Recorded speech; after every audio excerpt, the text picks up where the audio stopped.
Un forum où les femmes prennent pleinement la parole.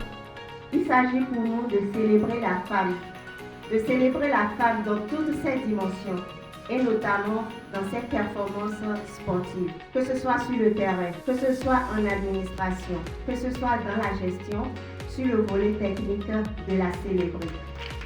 C'est également pour nous une occasion de célébrer le leadership de ces femmes et de célébrer nos rôles modèles.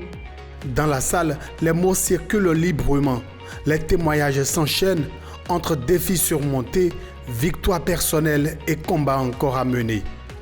Cette matinée met à l'honneur des femmes sportives engagées pour la défense de leurs droits dans toutes les disciplines.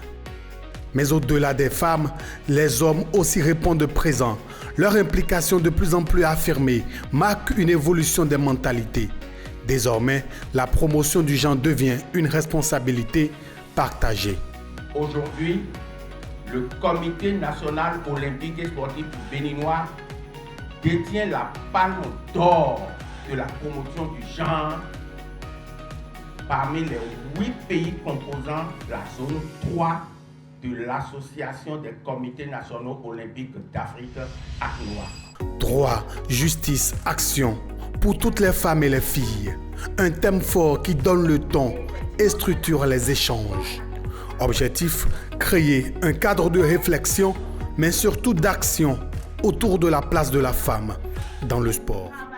Fondamentalement, ça a été une communication, disons, introductive sur le thème de la GIF qui est droit, justice et action pour toutes les femmes et les filles. Et l'accent ce matin a été beaucoup mis sur la justice. Qu'est-ce que cela représente pour nous? Au Bénin et spécifiquement dans le milieu sportif, la justice pour nous, c'est que les femmes sportives soient traitées de la même manière que les hommes qui sont dans ce milieu-là. Entre travaux de groupe, panels interactifs et partage d'expériences, les discussions sont riches et constructives. Les générations se rencontrent, les idées se confrontent et les solutions émergent. Un véritable laboratoire d'idées au service de l'égalité. Nous avons eu des discussions de techniciennes qui ont montré et aussi donné des apports de solutions, mais aussi de non-techniciennes, je dirais, comme mon cas, où on a parlé plutôt de la communication, de la visibilité, parlé de rôle modèle pour inspirer des plus jeunes.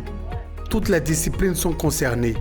Un message fort, la question du genre traverse l'ensemble du mouvement sportif. Effectivement, les groupes de discussion que j'ai présidés avaient pour objectif de réfléchir autour du sujet comment préparer les leaders de demain, parce que lors de cet atelier aujourd'hui, nous avions beaucoup de jeunes. Donc c'est pour qu'ils réfléchissent, qu'ils nous donnent des idées. Et c'était très intéressant parce que de ce qui est revenu dans ces groupes de discussion, c'était surtout comment les accompagner pour avoir confiance en soi, pour prendre la prise de parole en public, pour vraiment commencer à prendre goût sur des postes à responsabilité très tôt. On a eu la chance de rencontrer beaucoup de profils marquants, je dirais de personnes qui ont participé à l'évolution du sport tel qu'il est aujourd'hui dans diverses disciplines.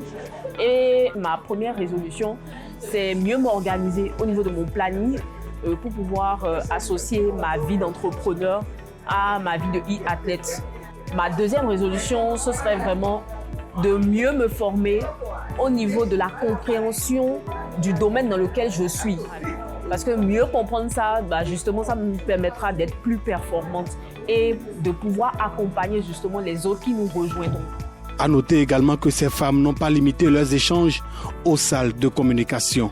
Les femmes présentes à la célébration de la Journée internationale de la femme sont aussi les mêmes qui ont pris part à cette marche pour la paix. Cette initiative se veut un signal, celui d'un mouvement sportif béninois en pleine évolution où la voix des femmes ne se contente plus d'être entendue, elle s'impose désormais comme une force de transformation.